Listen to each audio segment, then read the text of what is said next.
চৈতন্যদেব বসে আছে, পাশেই বসে আছে তার অগ্রজ শ্রীপাদ নিতাই চাঁদ।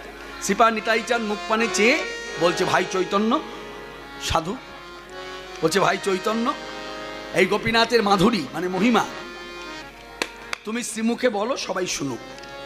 আর চৈতন্যদেব বলছে, না তুমি বলো। না আমি বলবো না, তুমি বলো। শ্রীপাদ নিতাই চাঁদ কিন্তু জানেন, তার জন্যই কিন্তু চৈতন্যদেব বলছে তুমি বলো।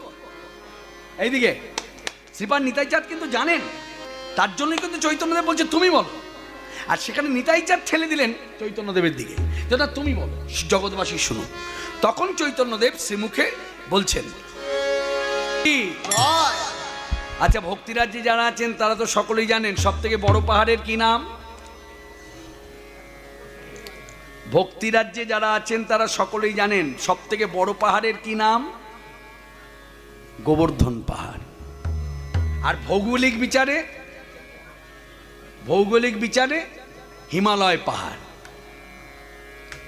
হরে কৃষ্ণ। তো ভগবান চৈতন্যদেব শ্রীমুখে বলছেন, মনে রাখবেন, মাথায় রাখবেন, ভগবান শ্রীকৃষ্ণ চৈতন্যদেব শ্রীমুখে বলছেন। শুনলে কত ভক্তির উন্নতি হবে বলুন তো।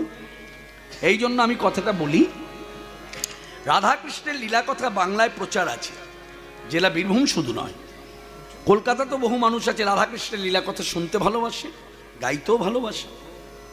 আপনি গোটা বাংলায় যদি দেখেন, বেশিরভাগ যারা কীর্তন করে বেশিরভাগই কিন্তু রাধাকৃষ্ণের লীলা কথা বলতেই ভালোবাসে। কিন্তু কথাটি হলো, রাধাকৃষ্ণের লীলা কথা শুনুন, রাধাকৃষ্ণের লীলা কথা বলুন, এখানে বাধা কিছু নাই, স্বাধীনতা আছে, বলুন। কিন্তু সিদ্ধান্তটা লক্ষ্য করুন।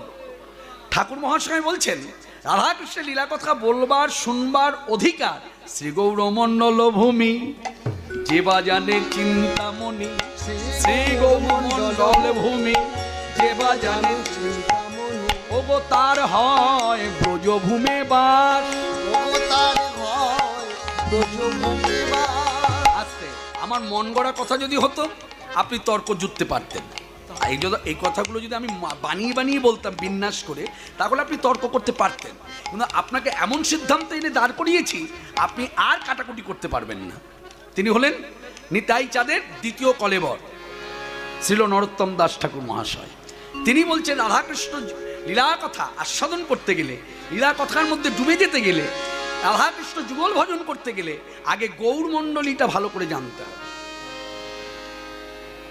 গৌরমণ্ডলী যদি তুমি না জানবে, লীলায় ঢুকেও তোমার লাভ নাই, লীলা শুনেও তোমার লাভ নাই, যুগল ভজনেও তোমার লাভ নাই। এই সিদ্ধান্ত আপনাকে মানতেই হবে।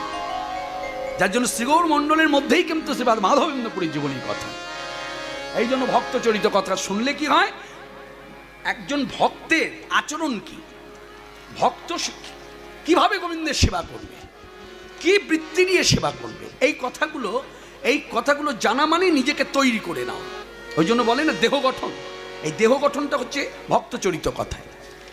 মনে রাখবেন, মাথায় রাখবেন, বাংলার বুকে যে হারে ভাগবত পাঠের প্রচার আছে, শ্রীমদ্ ভাগবত পাঠে, যে হারে গীতা পাঠের প্রচার আছে, যেভাবে রামায়ণ মহাভারত পাঠের প্রচার আছে, সেইভাবে কিন্তু চৈতন্য চরিতামৃত, চৈতন্য ভাগবত পাঠ হয় না। যদি হয় তো গুনে গুনে বলা যায় কয়টি মন্দিরে হয়। এটা বাস্তব, এড়িয়ে যেতে পারবেন না।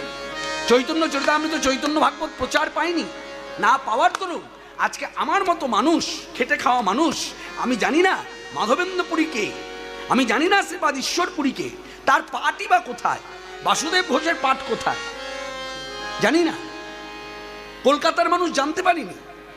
চৈতন্য চরিতামৃত যদি প্রচার হতো, চৈতন্য ভাগবত যদি সেই হারে প্রচার পেত, তাহলে এগুলো অজানা থাকতো না।